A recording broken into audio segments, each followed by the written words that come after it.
ሰላም እንደምን ቆያችሁ የኢትዮ ቮይስ ዩቲዩብ ቻናል ቤተሰቦች። ኢትዮ ቮይስ ዛሬም እንደተለመደው ወደ እናንተ የተለያዩ መረጃዎችን ይዞ መጥቷል። ይህንን ቻናል ሰብስክራይብ፣ ሼር እንዲሁም ደግሞ የደወል ምልክቱን በመጫን ቤተሰብ እንዲሆኑ እንላለን።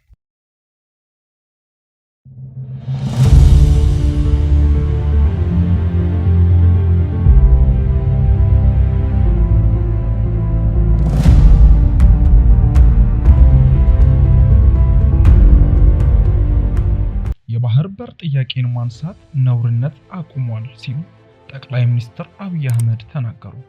ኢትዮጵያ ለቀይ ባህር ስትል ኤርትራን የመውረር ፍላጎት እንደሌላት ጠቅላይ ሚኒስትሩ ገልጸዋል። ኢትዮጵያ ፍላጎት እንነጋገር፣ ሰጥቶ በመቀበል መርህ፣ ህዝቦች በሚጠቀሙበት መርህ እንወያይ የሚል ነው ብለዋል። የኤርትራ ህዝብ የሚያስፈልገው ልማት ነው፣ ተባብረን መልማትና መስራት እንጂ አንዱን መዋጋት የኛ እቅድ አይደለም ነው ያሉት። ኢትዮጵያ ላይ ማንም ሀገር ወረራ ሊፈጽም እና ከጀመርነው ህልም ሊያስቆመን ይችላል የሚል ስጋት የለንም ሲሉም አክለዋል። በቂ ዝግጅት ስላለን ማንም አያስቆመንም፣ ዝግጅት የምናደርገው ጦርነትን ለማስቆም ነው ሲሉም አክለዋል። የባህር በር ጥያቄን ማንሳት ነውርነቱን አቁሟል ያሉት ጠቅላይ ሚኒስትሩ የዓለም አቀፉ ማህበረሰብ አቋምም በዓለም ላይ ትልቅ ሀገር ሆና የባህር በር የሌለው የለም፣ ስለሆነም በሰጥቶ መቀበል መርህ ሊሆን ይገባል የሚል ነው ሲሉ ገልጸዋል። የኢትዮጵያ የባህር በር ጥያቄ አጀንዳ ለመስጠት የመጣ ሳይሆን ባለፉት ዓመታት ትኩረት የሰጠው እና በመደመር መጽሐፍ ላይ የተካተተ ግልጽ ጉዳይ ነው ብለዋል።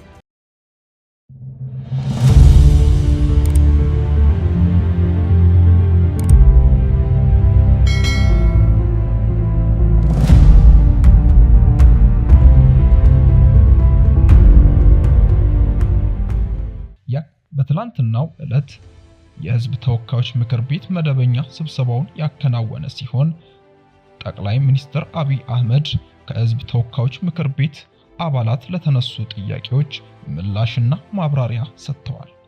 አብን ፓርቲን በመወከል የተመረጡት የባህር ዳር ተወካዩ ደሳለኝ ጫኔ ከጦርነት ከሰብአዊ መብት አያያዝ፣ ስለ ኑሮ ውድነት እና ኢኮኖሚ ጉዳዮች ጋር የተገናኙ ጠንከር ያሉ ሐሳቦች እና ጥያቄዎችን ለጠቅላይ ሚኒስትሩ አቅርበዋል። ሀገር አቀፉ እና ዓለም አቀፉ ሪፖርቶችን አጣቅሶ ሐሳባቸውን የሰነዘሩት ዶክተር ደሳለኝ ዘለግ ላሉ ደቂቃዎች ጥያቄዎቻቸውን ሲያቀርቡ ተደምጠዋል። ደሳለኝ ጫኔ ሰላምና ጸጥታ እንዲሁም የኑሮ ውድነትን በተመለከተ ምን ሐሳቦችን አነሱ የሚለውን በዝርዝር እንመለከት። ሀገራችን ዛሬ ያጋጠሟት ውስብስብ ችግሮች፣ ተግዳሮቶች እና ስጋቶች ፖለቲካ ወለድ ስለሆኑ መፍትሄዎቻቸው ፖለቲካዊ እንጂ የጠመንጃ አፈሙዝ ሊሆን አይገባም። በድህነት አዙሪት ውስጥ የኖረች ሀገር ባለፉት 7 የብልጽግና አገዛዝ ዓመታት ደግሞ በእንቅርት ላይ ጆሮ ደግፍ እንዲሉ ለክፉ የጸጥታና የደህንነት ቀውስ አዙሪት ማባሪያ የሌላቸው አውዳሚ የእርስ በርስ ጦርነቶች ውስጥ አስገብቷታል።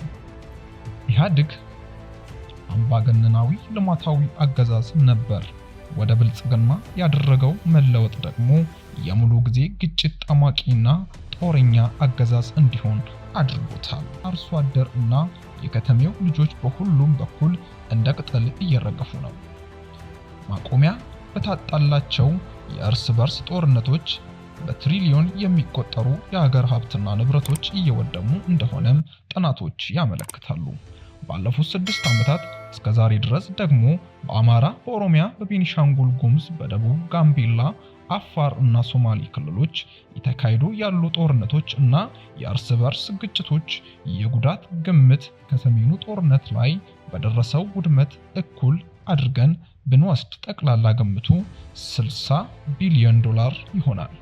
ይህም በሰሞኑ የባንክ ምንዛሬ በ130 ብር እንመንዝረው ብንል እንኳን 7.8 ትሪሊዮን ብር ገደማ ነው።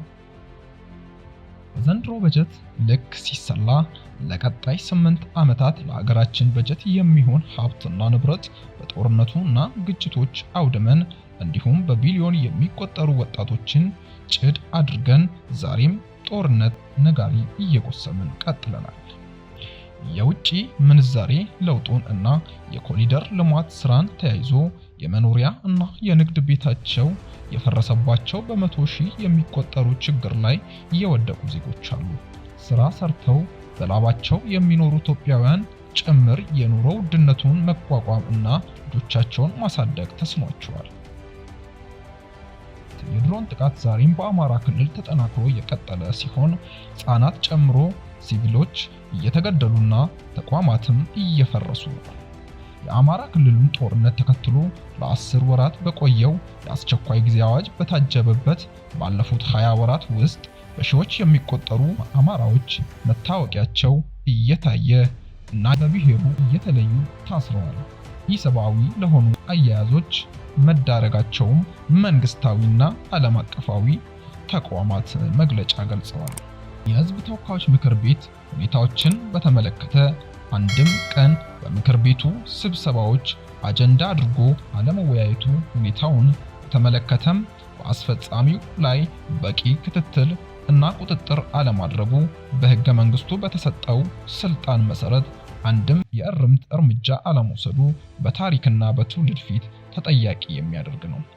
ባለፉት 7 ዓመታትና ከዚህ በፊትም ባሉ 10 ዓመታት በኢትዮጵያ ውስጥ በተለይም በአማራ፣ ኦሮሚያ፣ አፋር፣ በትግራይ፣ በደቡብ ቤኒሻንጉል፣ በጋምቤላና በሌሎችም አካባቢዎች ለተፈጸሙ ሰፊ የሰብአዊ መብት ጥሰቶች እውቅና የማይሰጠው እና ኃላፊነት የማይወስደው እንዲሁም ገለልተኛ ዓለም አቀፍ ምርመራዎች እንዲካሄዱ የሚደረጉ ጥረቶች የሚያጣጥሉ ለምንድን ነው?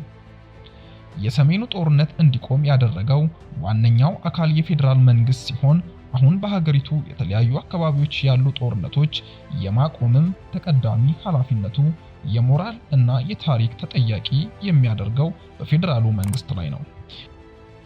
መንግስታዊ ያልሆኑ ተፋላሚዎች ኃላፊነታቸው በሁለተኛ ደረጃ የሚታይ ነው። ከግጭትና ከጦርነት አዙሪት በአስቸኳይ ካልወጣን እንደ ሀገር መቀጠል የምንችልበት ምንም አይነት ማስተማመኛ የለም።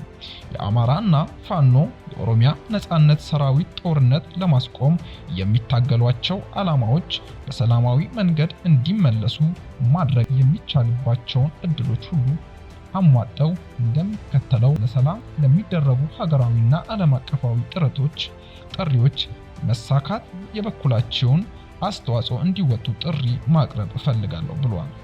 የደሳለኝ ጫኔ ንግግር ዘለግ ያለ ሲሆን እኚህ ዋና ዋናዎቹ ተመርጠው የቀርቡ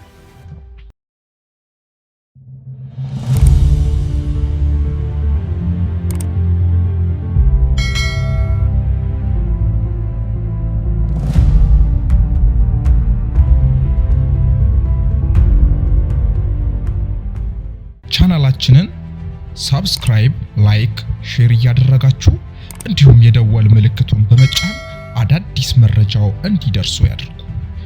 ለላቀ መረጃ ሁሌም እንጥራለን። ኢትዮ ቮይስ የእናንተ ቀዳሚ ምርጫ።